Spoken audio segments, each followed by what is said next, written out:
Seri Pelangi di Langit Singosari. Bara di atas Singgasana. Audiobook, novel silat. Cerita, Esa Mintarja. Bab 17.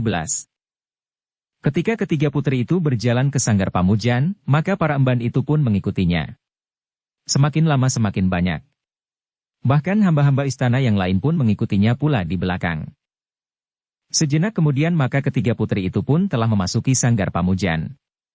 Dengan husuk mereka mengheningkan cipta, mendekatkan diri kepada Yang Maha Agung. Setelah mereka selesai dengan pemujaan itu, maka mereka pun segera keluar pula dari dalam sanggar. Di depan pintu sanggar ketiga putri itu menjadi termangu-mangu sejenak. Dipandanginya emban-emban yang selama ini telah melayani mereka dengan baik. Mengawani mereka di dalam suka dan duka. Tuan Putri, seorang emban tiba-tiba saja telah memeluk kaki Dewi Amisani. Kemanakah Tuan Putri akan pergi? Jangan tinggalkan kami. Peperangan bukanlah tempat Tuan Putri bermain. Karena itu sebaiknya Tuan Putri tinggal di istana ini saja bersama kami. Emban, jawab Dewi Amisani. Kedua kakak-kakak kami telah gugur di peperangan. Kakanda Kertajaya dan Kakanda Mahisa Walungan. Sebentar lagi pasukan Singasari pasti akan memasuki telatah kota raja dan sudah tentu akan memasuki istana ini. Maka apakah pantas bagi kami bertiga, sepeninggal kakak-kakak kami, kemudian kami menerima orang-orang Singasari itu? Jadi maksud tuanku? Apakah aku harus mengulangi keputusanku? Tuanku, emban itu pun kemudian menangis sejadi-jadinya. Bahkan beberapa emban yang lain pun telah menitikkan air mata pula. Apalagi ketika mereka memandang wajah putri bungsu. Dewi Paya. Putri yang masih terlampau muda. Sedang pada wajahnya seakan-akan terbayang kebeningan hati seorang gadis remaja yang sedang meningkat dewasa. Seorang emban yang gemuk tidak dapat menahan hati lagi. Tiba-tiba saja berlari dan memeluk kedua putri terkecil. Dewi Paya dan Dewi Hasin. Dengan air mata yang berlinang-linang ia berkata, "Ampun Dewi. Hamba tidak sampai hati melihat Tuan Putri berdua yang sedang bersedih." Kedua putri itu pun saling berpandangan. Pandangan dua orang gadis yang bersih seolah-olah tanpa cacat, sehingga justru sikapnya itu telah membuat emban yang gemuk itu semakin iba.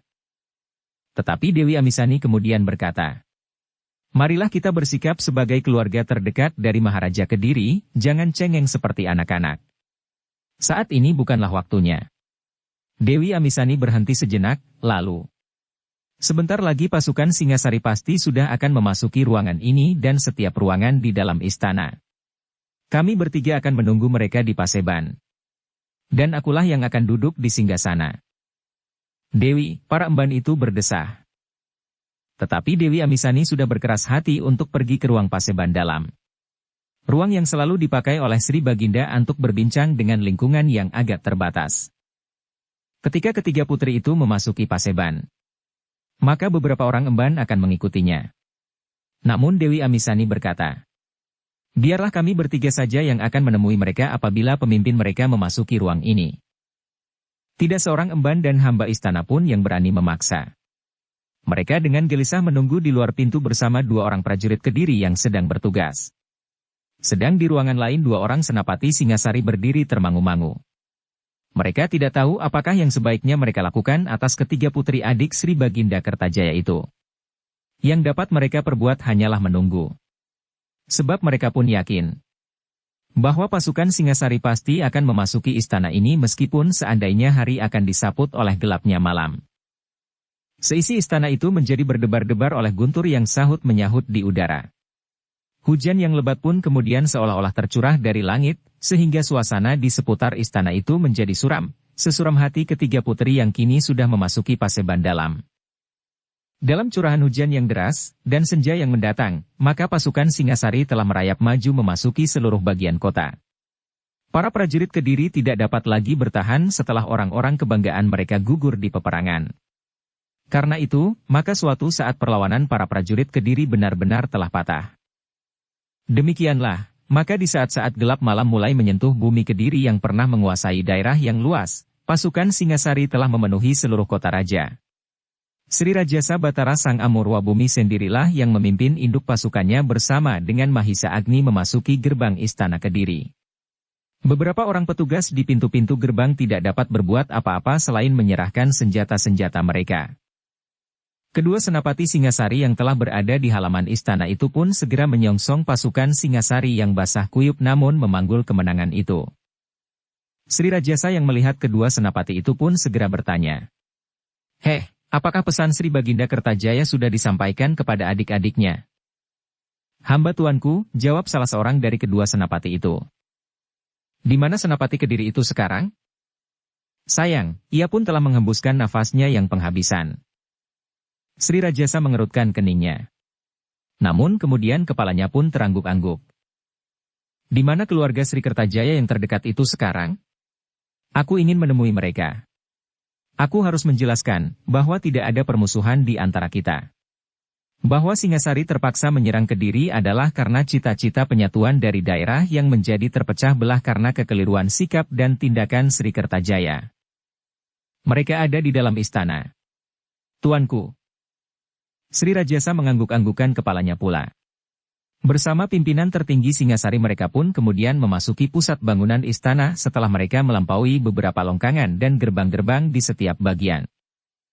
"Apakah mereka berada di Keputren?" bertanya Sri Rajasa. "Mungkin tuanku. Tetapi mungkin pula tidak. Mereka meninggalkan kami dan tidak muncul kembali."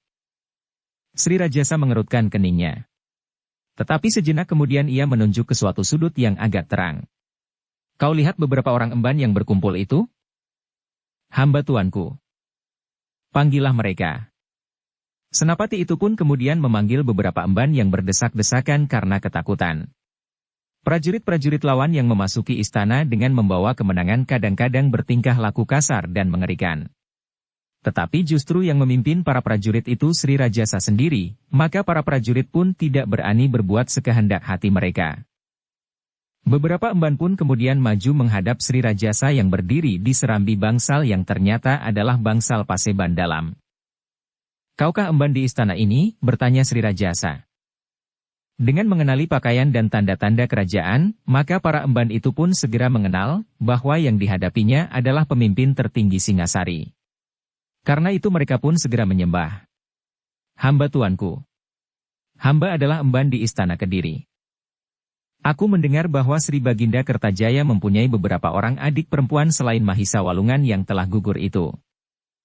"Hamba tuanku. Sri Baginda mempunyai 3 orang adik perempuan. Aku akan menemui mereka. Katakan bahwa aku dan seluruh prajurit Singasari tidak akan berbuat apa-apa di dalam istana ini." Para emban itu menjadi ragu-ragu sejenak. Mereka saling berpandangan dan tidak segera berbuat sesuatu, sehingga Sri Rajasa mengulanginya. "Kami tidak akan berbuat apa-apa. Yakini kata-kataku ini." Salah seorang dari para emban itu kemudian memberanikan diri menyahut. "Hamba dan kawan-kawan hamba tidak diperkenankan masuk ke Paseban Dalam." "Apakah ketiga putri itu ada di Paseban Dalam?" "Hamba tuanku." "Di manakah bangsal Paseban Dalam itu?" "Itulah tuanku," tunjuk salah seorang emban. Sri Rajasa mengerutkan keningnya. Bangsal itu masih terlampau gelap. Hanya di sudut, justru di luar Paseban saja yang sudah dipasang sebuah lampu minyak. "Apakah tidak dinyalakan lampu di bangsal itu?" bertanya Sri Rajasa. Para emban itu menarik nafas dalam-dalam. Salah seorang dari mereka berkata, "Ketika ketiga putri itu masuk, Paseban masih belum terlampau gelap. Dan tidak ada yang memasang lampu itu kemudian?" Tuan Putri berpesan bahwa tidak boleh seorang pun memasuki Paseban. Dewi Amisani, yang terbesar dari ketiganya berkata, "Biarlah kami bertiga saja yang akan menemui mereka apabila pemimpin mereka memasuki ruang ini. Dengan demikian tuanku, tidak ada seorang pun yang berani memasuki Paseban itu." "Siapakah yang dimaksud dengan mereka?" "Para pemimpin Singasari." Sri Rajasa mengangguk-anggukan kepalanya. Katanya kemudian, "Baiklah. Aku akan menemui mereka di bangsal Paseban Dalam itu." Maka Sri Rajasa pun kemudian mengajak Mahisa Agni dan beberapa orang pemimpin Singasari masuk ke Paseban. Namun demikian, Sri Rajasa tetap berhati-hati menghadapi setiap keadaan di dalam lingkungan istana Kediri. Karena itu maka dengan hati-hati ia mendekati pintu bangsal Paseban yang masih gelap itu. Ketika tangannya telah menyentuh pintu, Mahisa Agni menjadi berdebar-debar sehingga tanpa sesadarnya ia berdesis. "Tuanku." Sri Rajasa tertegun sejenak. Di muka pintu paseban itu sama sekali sudah tidak terdapat seorang prajurit pun. "Biarlah hamba mendahului tuanku," gumam seorang senapati. Di bangsal yang ternyata adalah bangsal paseban dalam. Dengan hati-hati senapati itu membuka pintu sementara senapati yang lain telah mengambil lampu minyak yang ada di luar paseban. Seleret sinar memancar memasuki ruangan paseban yang gelap itu. Namun senapati yang sedang membuka pintu itu belum melihat seorang pun. Sehingga selangkah ia masuk lebih dalam lagi, diikuti oleh senapati yang membawa lampu itu. Ternyata si Rajasa tidak sabar lagi. Setelah ia yakin bahwa tidak ada sesuatu yang terdengar di sebelah-menyebelah pintu, ia pun segera melangkah masuk. Didorongnya senapati yang membawa lampu itu lebih ke dalam lagi. Ketika seluruh ruangan di bangsal paseban itu tersentuh oleh cahaya lampu yang remang, maka tertegunlah setiap orang yang berada di muka pintu itu. Sri Rajasa berdiri membeku seperti patung memandang singgasana di ujung ruangan, sedang Mahisa Agni hampir tidak percaya melihat apa yang sudah terjadi. Di atas singgasana duduk salah seorang dari ketiga putri adik Sri Baginda Kertajaya. Menilik bentuk lahiriahnya maka ia adalah putri tertua dari ketiganya. "Masuklah," terdengar suaranya lirih. "Akulah sekarang Maharaja Kediri." Sri Rajasa masih membeku di tempatnya. Ditatapnya putri yang dengan tenang duduk di atas singgasana itu. "Mendekatlah kalau kalian ingin menghadap Sri Maharaja," terdengar suara putri itu pula.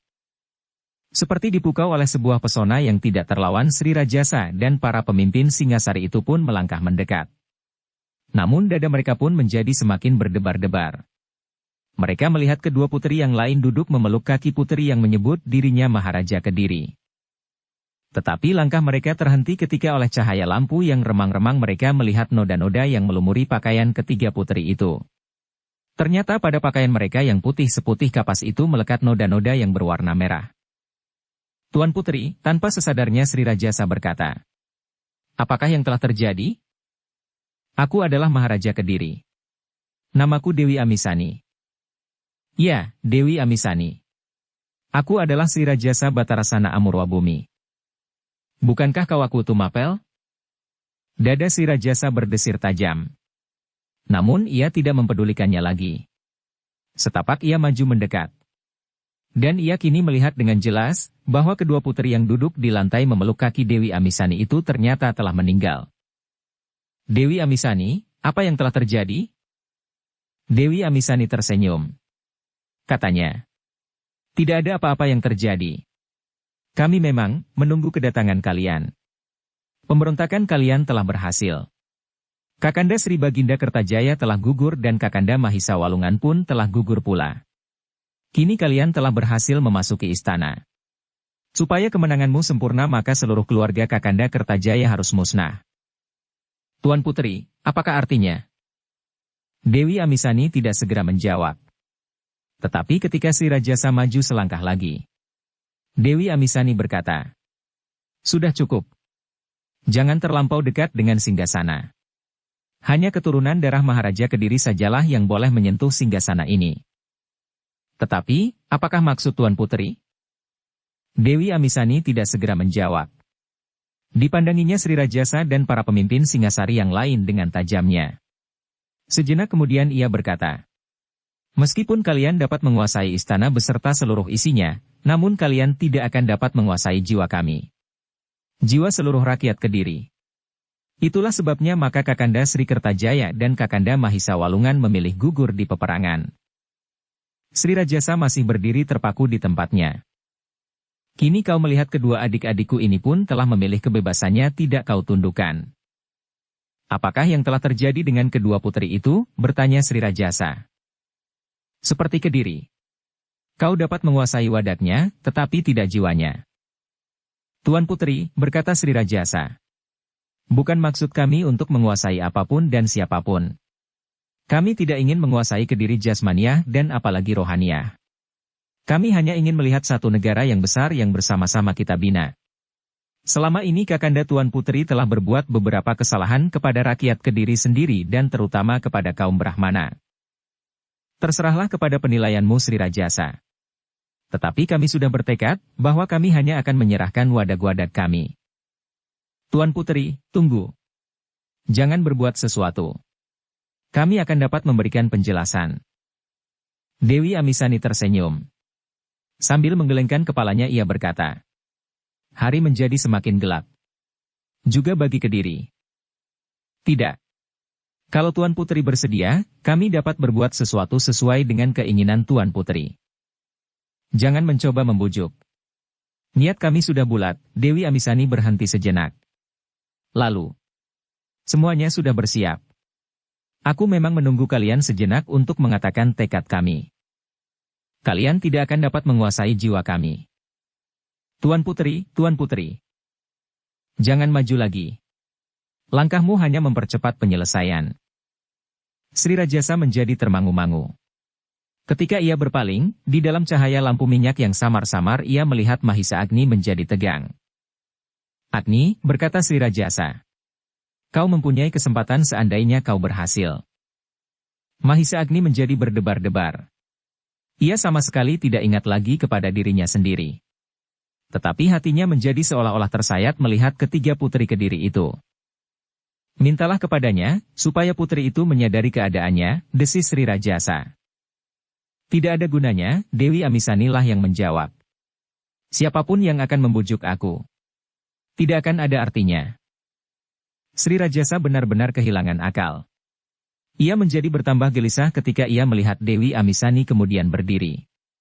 Sejenak disentuhnya rambut kedua adiknya yang telah mendahuluinya suduk sarira, dan telah meninggal pula sambil memeluk kaki Dewi Amisani.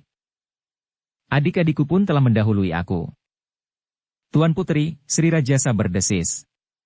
Lalu, Agni, kenapa kau tidak berbuat sesuatu? Mahisa Agni maju selangkah. Namun ia tertegun pula ketika ia mendengar Dewi Amisani berkata, jangan mencoba berbuat apapun juga. Sekarang, dengarlah. Kau dapat berbuat apapun atas Kediri dan atas tubuh kami. Tetapi kau tidak akan dapat menumbangkan keteguhan jiwa kami. Kami adalah pewaris kerajaan ini. Sehingga hanya kamilah yang berhak menguasainya. Ya. Tuan Putri benar. Tuan Putrilah kini pewaris tunggal. Mahisa Agni mencoba untuk melunakkan hati Dewi Amisani. Sayang, kau sudah mengotori istana ini. Aku Tumapel yang mengenakan gelar apapun juga, tidak berhak menguasai dan mewarisi kerajaan Kediri. Mahisa Agni dan Sri Rajasa hanya membeku di tempatnya. Sejenak mereka melihat Dewi Amisani tersenyum. Dibenahinya pakaiannya yang serba putih. Kemudian tiba-tiba saja tangannya telah menarik patremnya dari urangka. Tuan Putri. Jangan. Jangan.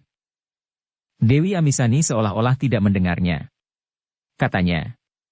Kakanda Kertajaya. Kakanda Mahisa Walungan dan Adinda Dewi berdua telah terlampau lama menunggu aku. Karena itu tugasku telah selesai. Aku sudah menyatakan tekad kami. Tetapi. Sri Rajasa tidak dapat menyelesaikan kata-katanya.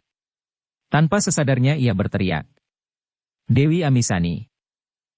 Tetapi patrem di tangan Dewi Amisani telah tertancap di dadanya. Sejenak ia masih berdiri. Namun sejenak kemudian tubuhnya itu jatuh terduduk di singgasana Kediri. Sri Rajasa meloncat hampir bersamaan waktunya dengan Mahisa Agni. Secepat dapat mereka lakukan, mereka mencoba untuk menahan tubuh putri yang sudah tidak berdaya itu. Tetapi seperti yang dikatakan oleh Dewi Amisani, mereka hanya dapat menguasai tubuhnya saja, karena Dewi Amisani itu pun sudah menghembuskan nafasnya yang penghabisan. Oh, terdengar sebuah keluhan yang berat di bibir Sri Rajasa. Beratus-ratus kali ia melihat kematian. Sejak ia berkeliaran di padang karautan. Namun kali ini dadanya benar-benar telah berguncang melihat 3 orang putri yang telah membunuh dirinya di atas singgasana. Sejenak Sri Rajasa berdiri membeku. Ditatapnya wajah Dewi Amisani yang seakan-akan sekedar tertidur di singgasana. Namun darah yang memancar di dadanya benar-benar telah menggetarkan jantung. Mahisa Agni pun berdiri tanpa berkedip memandang ketiga putri adik Sri Baginda Kertajaya itu. Perlahan-lahan wajahnya menunduk, dan dirasanya pelupuk matanya menjadi terlampau panas. Para pemimpin Singasari dan para senapati telah menundukkan kepala mereka. Demikianlah tekad yang menyala di dalam dada ketiga putri Kediri itu. Sejenak ruangan itu dicengkam oleh kesenyapan. Setiap orang yang berada di dalam bangsal Paseban itu telah terpesona oleh peristiwa yang telah menggoncangkan dada mereka. Selentik kemudian maka Sri Rajasa yang telah menyadari keadaannya berkata, "Jangan terlampau lama dibiarkan. Jenazah ketiga putri itu harus segera mendapat perawatan sebaik-baiknya." Tetapi ketika dua orang senapati melangkah maju, Sri Rajasa berkata, "Jangan kau. Panggillah para emban. Biarlah orang-orang yang terbiasa berada di sekelilingnya setiap hari menyelenggarakan perawatan jenazah-jenazah itu." Senapati itu pun kemudian berjalan meninggalkan ruangan itu dan memanggil beberapa orang emban dan hamba istana yang lain. Ketika para emban melihat ketiga jenazah itu, maka serentak mereka menjerit. Hampir berbareng mereka berlari-larian dan berebut dahulu memeluk ketiga putri yang telah tidak bernafas lagi itu. Tiba-tiba salah seorang emban telah menarik patrem dari dada Dewi Amisani. Tanpa mengucapkan sepatah kata pun, maka patrem itu pun telah terhunjam di dadanya sendiri. Betapa terkejut para pemimpin tertinggi Singasari. Karena itu, maka Sri Rajasa sendiri segera meloncat, merebut ketiga patrem itu. Hampir saja dua orang emban telah melakukan tindakan serupa. "Jangan bodoh," Sri Rajasa berteriak. "Kalau kalian mencintai ketiga putri ini, kalian tidak akan berbuat begitu bodoh." Para emban itu memandang Sri Rajasa dengan penuh kebencian. "Kalian boleh membenci aku. Tetapi kalian tidak dapat membiarkan jenazah ini tidak terawat, karena kalian telah membunuh diri kalian masing-masing." Tidak seorang pun yang menyahut. "Kami memang dapat mengurus jenazah ketiga putri ini. Tetapi maksud kami, biarlah orang-orang yang dekat dengan ketiganya semasa hidupnya lah yang mengurus jenazahnya sebaik-baiknya." Para emban itu masih tetap berdiam diri. "Nah, terserahlah kepada kalian. Apakah kalian benar-benar mencintai ketiga putri itu, atau kalian lebih mencintai diri sendiri dan berebut membunuh diri?" Para emban dan hamba istana yang lain itu pun menundukkan kepala masing-masing. Tetapi mereka masih tetap berdiam diri. Namun dalam keheningan itu tiba-tiba seorang emban yang masih sangat muda berdiri sambil menunjuk wajah Sri Rajasa. "Kalian telah membunuh momonganku. Kenapa kalian tidak membunuh kami sama sekali? Kenapa kalian mencegah kami untuk membunuh diri?" Ketika seorang senapati melangkah maju, maka Sri Rajasa menahannya sambil berkata, "Biarkan mereka. Jangan kau cegah. Kalau ia ingin membunuhku, inilah dadaku." Sri Rajasa menggelengkan kepalanya. "Tidak. Kami tidak ingin membunuh siapapun. Ketiga putri ini pun bukan kamilah yang telah membunuhnya. Aku tahu. Tuanku putri telah melakukan suduk sarira. Tetapi kalianlah yang menyebabkannya." "Sudahlah," berkata Sri Rajasa. "Apakah kalian masih akan membiarkan perasaan kalian berbicara tanpa menghiraukan ketiga putri itu?" Para emban itu seperti digerakkan oleh kekuatan yang tanpa mereka sadari telah menyusup di dalam diri mereka. Serentak mereka bergeser mendekati ketiga putri yang telah tidak bernafas lagi itu. "Bawalah mereka ke bangsal keputren. Mereka akan mendapat perawatan sebagai 3 orang putri adik seorang raja yang besar. Seperti Sri Kertajaya dan Mahisa Walungan yang mendapat penghormatan terakhir sebagai seorang pahlawan besar." Para emban dan hamba istana itu pun tidak menyahut lagi. Perlahan-lahan mereka mengangkat tubuh ketiga putri itu bersama seorang emban yang telah membunuh dirinya pula. Tidak seorang pun dari mereka yang tidak menitikkan air matanya. Bahkan ada beberapa orang di antara mereka yang tidak mampu lagi membantu kawan-kawannya karena isaknya yang menghentak-hentak dada. "Selenggarakan sebaik-baiknya semua kebutuhan untuk pemakaman ketiga jenazah itu. Kamilah yang akan mengadakannya. Jangan takut, hubungilah kami." Para emban itu tidak menjawab. Tetapi beberapa orang di antara mereka menganggukkan kepala mereka. Namun demikian para emban, terutama yang masih muda menjadi sangat cemas terhadap keadaan yang sedang dihadapi oleh Kediri. Hampir di setiap sudut istana tampak prajurit Singasari berjaga-jaga dengan senjata telanjang.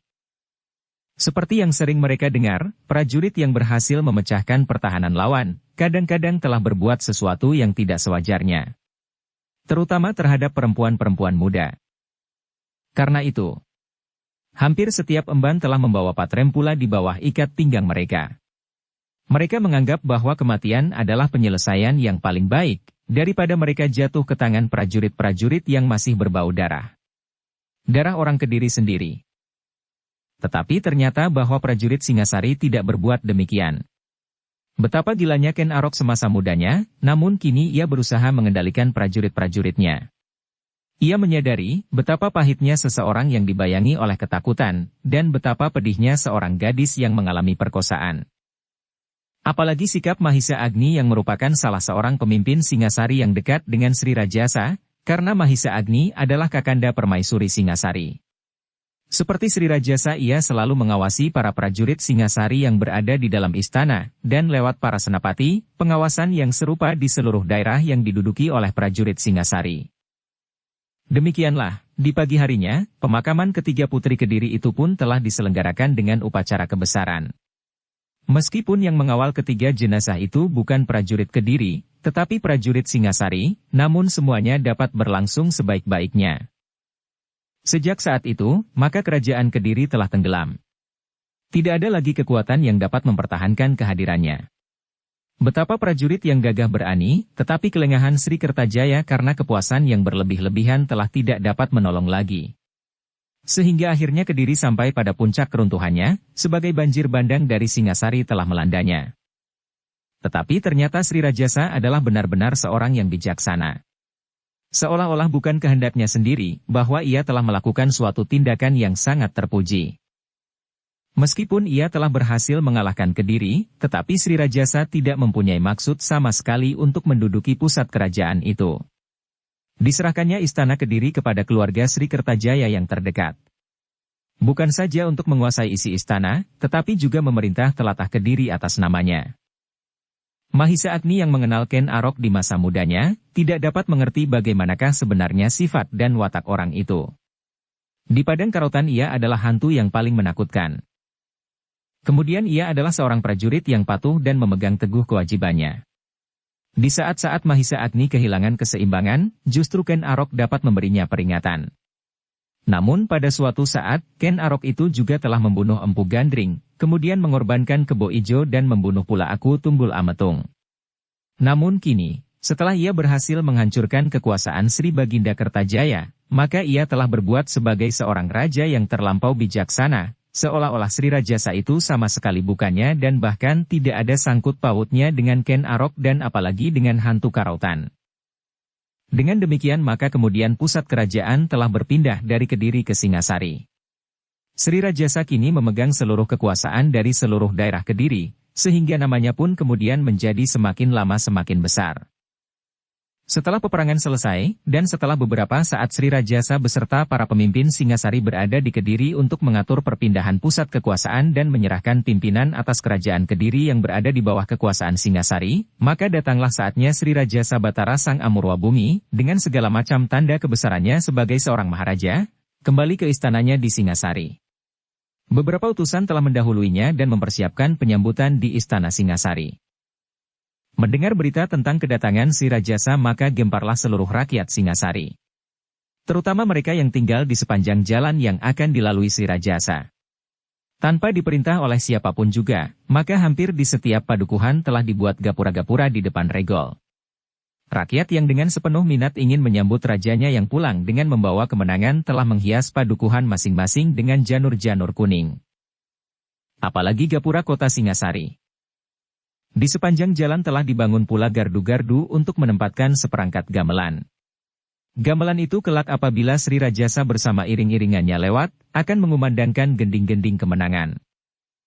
Bagi rakyat Singasari, Sri Rajasa adalah seorang pahlawan besar yang telah dapat melontarkan Singasari dari sebuah lingkungan pemerintahan yang kecil, yang dipimpin oleh seorang aku menjadi sebuah kerajaan yang besar, yang justru melampaui kebesaran Kediri. Rakyat Singasari, yang pada mulanya adalah rakyat Tumapel yang merasa dirinya terlampau kecil, kini mereka dapat membusungkan dada, bahwa mereka adalah rakyat dari suatu kerajaan yang besar, Singasari. Dan mereka adalah rakyat di pusat pemerintahan. Rakyat Kota Raja. Kota Singasari sendiri seakan-akan telah dipenuhi dengan berbagai macam perhiasan. Di alun-alun Singasari, umbul-umbul, rontek dan panji-panji telah dipancangkan. Tidak hanya seperangkat gamelan yang telah siap di atas panggungan di sebelah menyebelah Paseban. Disitulah nanti penyambutan resmi akan dilakukan. Para pemimpin pemerintahan Singasari dan para senapati yang tidak ikut ke medan perang telah siap menerima kedatangan Sri Rajasa beserta pengiringnya. Setiap kepala menengadah ketika mereka melihat 2 ekor kuda berderap memasuki alun-alun. Keduanya adalah utusan Sri Rajasa yang memberitahukan bahwa iring-iringan Sri Rajasa telah mendekati kota. Sebentar lagi Sri Rajasa akan memasuki gerbang. Apakah sekarang mereka sudah sampai di pintu gerbang? Sebentar lagi. Para pemimpin yang sudah siap menyambut itu mengangguk-anggungkan kepalanya. Para penabuh gamelan pun telah siap di tempatnya. Apabila Sri Rajasa memasuki alun-alun, maka gamelan itu harus bersama-sama menyambutnya. Pada saat itu Sri Rajasa telah berada di ambang pintu gerbang kota. Para petugas yang menyambutnya telah mengeluh-elukannya. Beberapa orang gadis telah menaburkan bunga-bunga kepada Sri Rajasa yang duduk di atas seekor kuda, diiringi oleh Mahisa Agni dan para panglima dan senapati. Suara gamelan kemudian mengumandang mengiringi derap kaki-kaki kuda yang berjalan perlahan-lahan, dibarengi dengan para prajurit yang berjalan kaki. Betapa besar hati rakyat Singasari melihat rajanya kembali dengan membawa kemenangan. Karena itu, maka sambutan rakyat pun seakan-akan telah meledak. Gadis-gadis yang berdiri di pintu gerbang masih menabur-naburkan bunga kepada para prajurit yang lewat di dalam barisan yang menyusup gerbang sampai bunga yang terakhir. Kemudian mereka pun melambai-lambaikan tangan mereka, menyambut pasukan yang datang itu dengan penuh kegembiraan. Di gardu-gardu panggungan yang terdapat di pojok-pojok desa, para pengawas yang melihat iring-iringan itu segera memukul kentongan. Berlari-larian rakyat menuju ke pinggir jalan. Sambil berteriak-teriak, mereka melambai-lambaikan tangan mereka dengan kegembiraan yang meluap. Seluruh Singasari seakan-akan tengah dibakar oleh kegembiraan dan kebanggaan. Prajurit yang berjalan beriringan, bagaikan seekor ular naga yang menyelusuri jalan-jalan menuju ke pusat kota. Di ujung iring-iringan itu, Sri Rajasa beserta beberapa orang pemimpin tertinggi Singasari berada di atas punggung kuda, dibayangi oleh tanda-tanda kebesaran yang jarang sekali keluar dari simpanan. Selain rakyat Singasari dan para senapati, maka di dalam istana pun sedang sibuk dilakukan persiapan penyambutan. Kedua istri Sri Rajasa sibuk mengadakan persiapan masing-masing. Namun adalah merupakan semacam keharusan yang tidak disebutkan di dalam peraturan resmi, bahwa Sri Rajasa akan diterima lebih dahulu di istana dalam oleh permaisurinya. Upacara penyambutan khusus akan dilakukan oleh para pemimpin tertinggi Singasari yang tidak ikut menyerang Kediri, bersama permaisuri Sri Rajasa, Ken Dedes. Sedangkan Umang akan hadir di dalam upacara itu, tetapi tidak akan melakukan penyambutan resmi. Demikianlah maka akhirnya iring-iringan itu pun memasuki pusat kota raja. Sebentar kemudian ujung dari iring-iringan itu pun telah memasuki alun-alun Singasari. Suara gamelan yang menyambut kedatangan Sri Rajasa, bagaikan meledaknya guntur di langit. Sorak-sorai rakyat yang berjejal-jejal seakan-akan memecahkan selaput telinga. Apalagi ketika Sri Rajasa kemudian sampai di tengah-tengah alun-alun. Di atas punggung kudanya ia melambai-lambaikan tangannya kepada rakyatnya yang mengeluh-elukannya. Sri Rajasa adalah raja yang paling besar pada zaman ini, desis seorang yang telah berambut putih di pinggir alun-alun. Kawannya berbicara pun mengangguk-anggukan kepalanya. Ya, yang terbesar. Seandainya daerah ini masih diperintah oleh Aku Tunggul Ametung, maka Tumapel pasti masih tetap saja merupakan daerah yang kecil dan diam. Aku Tunggul Ametung adalah seorang yang sakti pilih tanding. Tetapi ia terlampau cepat menjadi puas dengan keadaannya. Ia sudah puas dengan permaisurinya yang cantik, dengan taman di sebelah padang karautan, dengan kota yang sedikit ramai dan beberapa orang prajurit pilihan. Ia sudah menjadi puas dengan hasil buruannya, dengan kulit harimau di lantai biliknya. Orang yang berambut putih itu mengangguk-anggukan kepalanya. Katanya pula, "Aku adalah prajurit pilihan saat itu. Aku adalah seorang prajurit pengawal istana di bawah pimpinan Witantra. Tetapi aku terlampau cepat menjadi tua, sehingga aku segera mengundurkan diri." Orang itu berhenti sejenak. Semula aku kagum akan kesetiaan Witantra. Namun kini ternyata bahwa Witantra telah berbuat kesalahan. Seandainya pembelaannya atas Kebo Ijo dengan perang tanding di arena itu dimenangkannya, dan keadaan Singasari tidak seperti sekarang ini, maka Tumapel masih akan tetap merupakan daerah kecil di bawah kekuasaan Sri Baginda Kertajaya di Kediri. Kawannya berbicara masih mengangguk-anggukan kepalanya. "Aku adalah bawahan Witantra," katanya pula. Dan aku tidak menyangka bahwa di Tumapel ada orang yang mampu mengalahkannya di arena. Karena itu, secara tidak langsung, Kakanda Permaisuri yang bernama Mahisa Agni itu telah meratakan jalan bagi Sri Rajasa untuk naik tahta. Dan sekarang Kakanda Tuan Putri itu pun telah mendapatkan tempat yang baik. Ia merupakan sayap kanan yang telah memacu Singasari ke tingkatnya yang sekarang. Berita yang mendahului para prajurit itu mengatakan bahwa Mahisa Agnilah yang berhasil membunuh menteri yang paling setia kepada Kediri, Gubar Baleman. Keduanya mengangguk-anggukan kepalanya. Mereka terpaksa berhenti berbicara karena sorak-sorai yang seakan-akan hendak meruntuhkan langit. Kini Sri Rajasa berdiri di atas panggungan yang sudah disediakan. Meskipun Sri Rajasa tidak mengucapkan separah kata pun, namun senyumnya telah menumbuhkan getaran di setiap dada rakyat Singasari yang menyaksikannya. Sejenak kemudian Sri Rajasa turun dari panggungan dan langsung menuju ke Paseban. Di tangga Paseban itulah Sri Rajasa telah disambut dengan resmi oleh para pemimpin tertinggi Singasari. Sri Rajasa dengan resmi pula menyerahkan sebatang tombak yang kemudian oleh seorang senapati yang menyambutnya, telah dimasukkannya ke dalam rangkanya, sebagai perlambang bahwa perang telah selesai. Setelah upacara resmi berlangsung sejenak, maka Sri Rajasa pun langsung menuju ke bangsal dalam istana Singasari, di mana akan dilakukan sambutan khusus oleh keluarga istana. Namun para senapati dan panglima yang ikut di dalam penerangan, tidak semua mengikutinya. Mereka tinggal di Paseban bersama para senapati yang menyambut mereka. Bahwa mereka yang termasuk dalam lingkungan terdekat sajalah yang ikut dengan Sri Rajasa masuk ke ruang dalam. Dada Sri Rajasa menjadi berdebar-debar ketika di muka pintu bangsal dilihatnya putra mahkota. Anusapati, dalam pakaian kebesarannya siap menyambut kedatangan ayahanda Sri Rajasa yang baru datang dari peperangan membawa kemenangan. Dengan susah payah Sri Rajasa telah berusaha menguasai perasaannya. Mau tidak mau, sekilas terbayang wajah Aku Tunggul Ametung di wajah putra mahkota itu. Bahkan di dalam hatinya yang paling dalam terbersit penyesalan. Aku telah melakukan perang yang dahsyat. Aku telah berhasil menguasai Kediri, dan setiap orang mengelulukan aku sebagai seorang pahlawan. Tetapi ketika aku pulang membawa kemenangan, maka kemenangan itu harus aku serahkan kepada seorang yang bukan tetesan darahku sendiri. Agaknya sentuhan perasaannya itu telah mempengaruhinya betapa ia berusaha, sehingga langkahnya pun menjadi tertegun-tegun.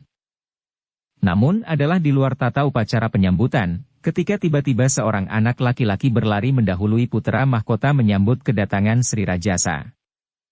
Sebenarnya anak laki-laki itu tidak akan terlampau banyak mempengaruhi jalannya upacara. Tidak banyak orang yang memperhatikannya. Memang satu dua orang terkejut melihat anak itu berlari-lari. Namun kemudian mereka hanya mengangguk-anggukkan kepala mereka, karena anak laki-laki itu adalah putra Sri Rajasa sendiri yang bernama Tohjaya. Betapa Sri Rajasa adalah seorang raja yang bijaksana di medan peperangan, melampaui dugaan setiap orang, namun di dalam keadaan yang tiba-tiba, ia adalah seorang manusia yang dipengaruhi oleh perasaannya. Perasaan sebagai seorang manusia biasa, sebagai seorang ayah dan sebagai seorang suami. Kini Sri Rajasa dihadapkan kepada dua orang anak laki-laki. Yang seorang adalah putra mahkota yang secara resmi menyambutnya, sedang yang lain adalah seorang anak laki-laki, anaknya sendiri. Meskipun setiap orang menyebutnya bahwa keduanya adalah anaknya, namun Sri Rajasa sendiri mengetahui bahwa putra mahkota yang bernama Anusapati itu adalah anak Aku Tunggul Ametung yang telah dibunuhnya.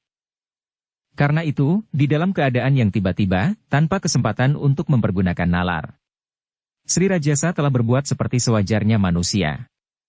Yang pertama-tama menyentuh perasaannya, adalah anak lakinya sendiri. Tohjaya, bukan Anusapati. Itulah sebabnya maka yang pertama-tama diraihnya, adalah Tohjaya. Diguncang-guncangnya tubuh anak laki-laki yang sehat kekar itu. Sambil menepuk bahunya berulang-ulang, Sri Rajasa mencium pipi anak laki-laki itu sambil berbisik. Kau sehat-sehat saja bukan Tohjaya? Hamba ayahanda Baginda. Hamba sehat-sehat saja, jawab anak itu dengan wajah berseri-seri. Sri Baginda tertawa. Ditepuknya kepala anak itu. Kemudian katanya. Bagus. Di mana ibumu? Di dalam.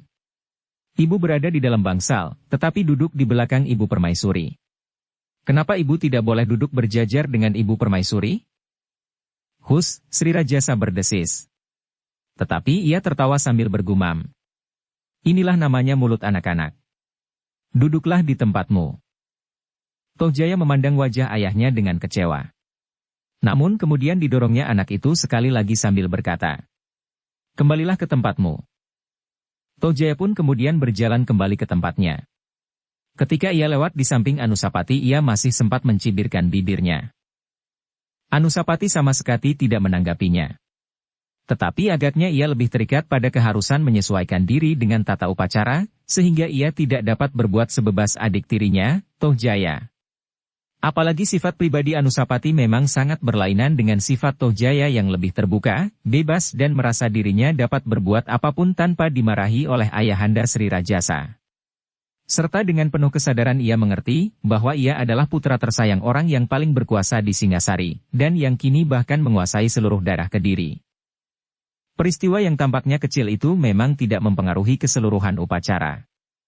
Para senapati dan pemimpin Singasari yang mengikuti Sri Rajasa hanya tertegun sejenak. Namun mereka pun segera tersenyum pula. Apalagi mereka yang mempunyai anak laki-laki sebesar Tohjaya.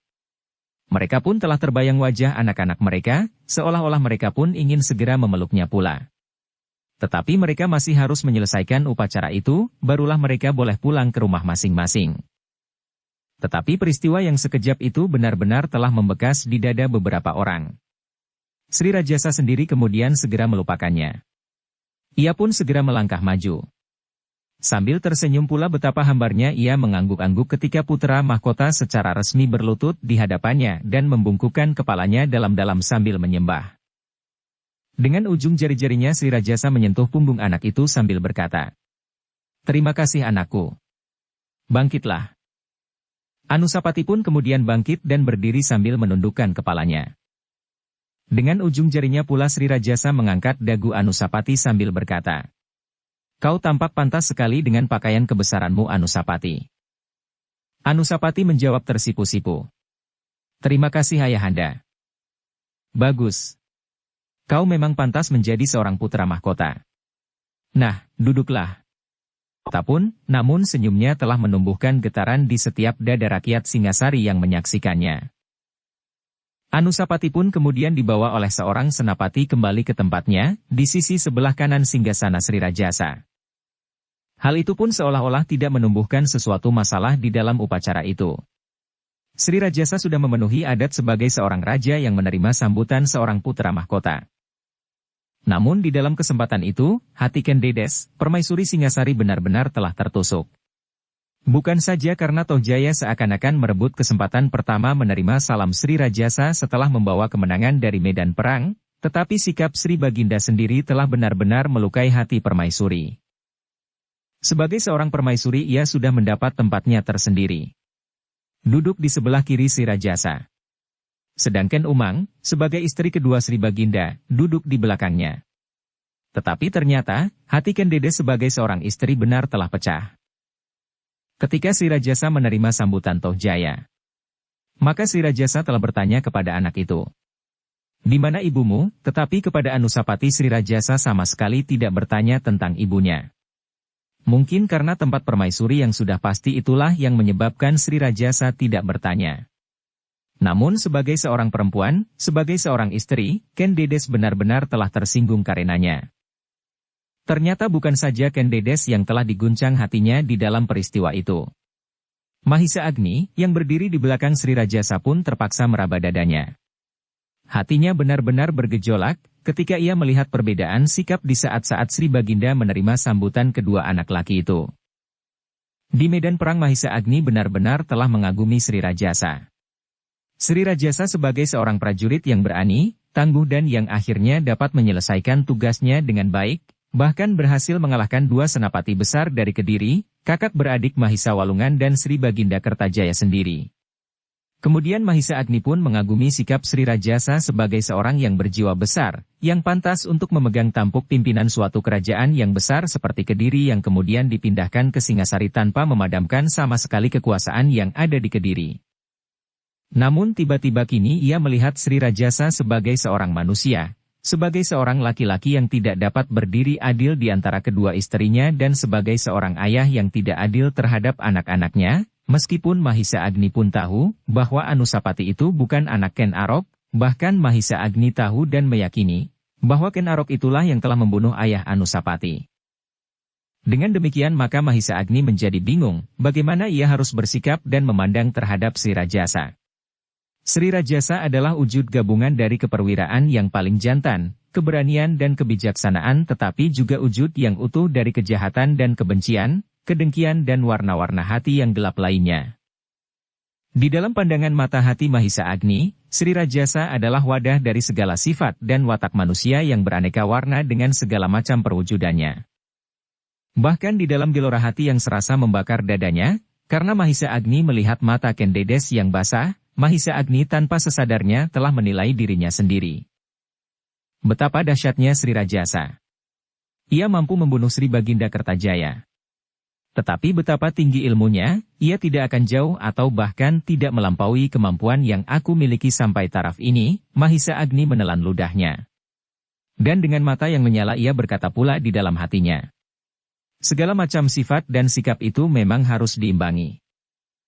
Sekilas teringatlah Mahisa Agni kepada pusaka simpanannya pemberian gurunya. Sebuah trisula kecil yang berwarna kekuning-kuningan. Sejak semula ia merasa bahwa ia memiliki beberapa kelebihan dari Ken Arok yang kini bergelar Sri Rajasa Batara Sang Amurwa Bumi. Tetapi sejak semula ia melihat bahwa seolah-olah Ken Arok memang tidak akan dapat dikalahkan oleh manusia biasa. Semakin tinggi ilmu lawannya, seolah-olah Ken Arok pun menjadi semakin tangguh. Semakin kuat serangan-serangan lawannya, maka tubuh Ken Arok itu pun rasa-rasanya menjadi semakin kebal. Meskipun ia tidak mempergunakan ilmu tertentu, tetapi justru di dalam kekacauan dan kekasaran itulah terletak kelebihan-kelebihannya di setiap perkelahian. Tetapi Ken Arok tidak akan dapat menghindarkan diri dari kekuatan yang tersembunyi di dalam pusaka itu, berkata Mahisa Agni di dalam hatinya pula. Ia akan menjadi silau dan tidak akan mampu memusatkan segenap kekuatan lahir dan batin yang tanpa disadarinya sendiri, telah membuatnya menjadi manusia yang luar biasa.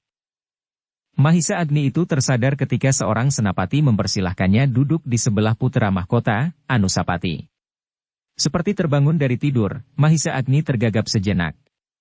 Namun segera ia berhasil menguasai dirinya dan sambil tersenyum duduk di sebelah kemanakannya. Sejenak kemudian maka upacara resmi pun dilakukannya. Sri Rajasa menerima seikat sadak kinang dengan segala kelengkapannya, buah jambe, enjet dan daun sirih. Kemudian dilakukannya upacara-upacara yang lain, yang memang seharusnya dilakukan. Tetapi agaknya upacara itu memang tidak menarik hati Sri Rajasa sendiri. Ikatan-ikatan, kehidupan yang resmi seperti itu tidak begitu disukainya. Ia lebih suka berada di kebun dan halaman sebagai seorang manusia yang bebas, meskipun tidak sebebas selagi ia berada di padang karautan. Namun ternyata kini yang berada di puncak kekuasaan itu, suami istri, bukanlah keturunan raja-raja yang sejak kecilnya dikungkung oleh upacara-upacara adat yang membosankan. Ken Arok di masa kecilnya adalah hantu yang menakutkan, yang berkeliaran di padang karautan sebebas burung di udara. Sedang permaisurinya adalah seorang gadis padepokan yang lebih banyak bermain di bendungan daripada keharusan memenuhi upacara-upacara, meskipun ayahnya seorang pendeta. Sedangkan Umang adalah bagaikan seekor kijang yang kehausan, yang menemukan mata air yang jernih melimpah-limpah. Kumpulan orang-orang itulah yang kini duduk di tempat tertinggi di kerajaan Singasari ditambah dengan Mahisa Agni, seorang yang hampir kehilangan gairah hidupnya setelah ia gagal menemukan sandaran hati. Namun kemudian ia berhasil bangkit dari himbauan perasaan remajanya dan menguasai dirinya sendiri dengan penuh kedewasaan. Karena itulah, maka upacara itu pun tidak berlangsung lama. Sri Rajasa yang kecuali lelah, juga segera jemu mengikuti berbagai macam acara-acara resmi. Sehingga dengan demikian, maka upacara itu pun segera berakhir seperti yang diharapkan oleh semua orang yang hadir. Para senapati pun ingin segera pulang ke rumah masing-masing, oleh kerinduan yang tidak tertahan-tahan. Setelah mereka meninggalkan keluarga mereka, istri dan anak-anak, maka kini mereka telah berada kembali di Singasari, sehingga seolah-olah kerinduan itu pun menjadi kian bertambah-tambah. Selangkah lagi mereka akan sampai di rumah masing-masing, di antara keluarga yang pasti menunggunya dengan penuh harapan. Demikianlah maka upacara resmi itu pun segera berakhir. Masing-masing segera kembali ke tempatnya. Permaisuri pun segera memasuki bangsal keputren, sedangkan Umang pun kembali ke bangsalnya pula diiringi oleh para embannya dan Toh Jaya. Sejenak kemudian bangsal itu pun telah menjadi sepi. Masing-masing kembali ke dalam lingkungannya yang telah sekian lama ditinggalkannya. Hanya Mahisa Agni sajalah yang kemudian masih merenungi kesepiannya sendiri. Di bangsal keputren Ken Dedes duduk merenungi keadaan dirinya. Di sampingnya putra mahkota berjalan hilir mudik. Sekali-kali ditatapnya wajah ibunya yang muram. Namun kemudian dilemparkannya pandangan matanya jauh keluar, ke batang-batang rumput dan bunga-bungaan di halaman. Adalah sama sekali di luar dugaan ketika Anusapati itu kemudian mendekati ibunya. Dengan ragu-ragu ia berjongkok di hadapannya. "Ibu," katanya lirih. Ken Dedes mengangkat wajahnya. Kemudian ditatapnya wajah anaknya. "Ibu," sekali lagi Anusapati memanggil ibunya. "Ada apa Anusapati? Apakah benar aku pantas mengenakan pakaian ini?" Oh, Ken Dedes memaksa bibirnya untuk tersenyum. "Tentu. Kau pantas sekali mengenakan pakaian itu." Anusapati menarik nafas dalam-dalam. Sambil mengangguk-anggungkan kepalanya ia berkata, "Mudah-mudahan aku benar-benar pantas mengenakan pakaian ini." "Anusapati," desis ibunya. "Kenapa kau berkata begitu?" Anusapati menggelengkan kepalanya. "Kenapa Anusapati?" Diangkatnya dagu anaknya yang menunduk. "Apakah kau merasa bahwa pakaian ini kurang pantas bagimu?" Anusapati tidak segera menyahut. Diamat-amatinya pakaiannya seolah-olah ia tidak mempercayainya. Ken Dedes pun kemudian berjongkok pula di hadapan anaknya. Sambil menepuk kedua bahunya ia berkata, "Apakah kau ragu-ragu?" Jawab Anusapati pun telah mengejutkannya. "Ya ibu." Dada Ken Dedes berdesir. Agaknya perasaan Anusapati cukup tajam untuk menangkap keadaan di sekitarnya dan apalagi yang langsung menyangkut dirinya. "Kenapa kau ragu-ragu Anusapati? Kenapa?" Anusapati tidak menjawab. Tetapi diedarkannya pantangan matanya kepada para emban yang berada di dalam bangsal itu pula.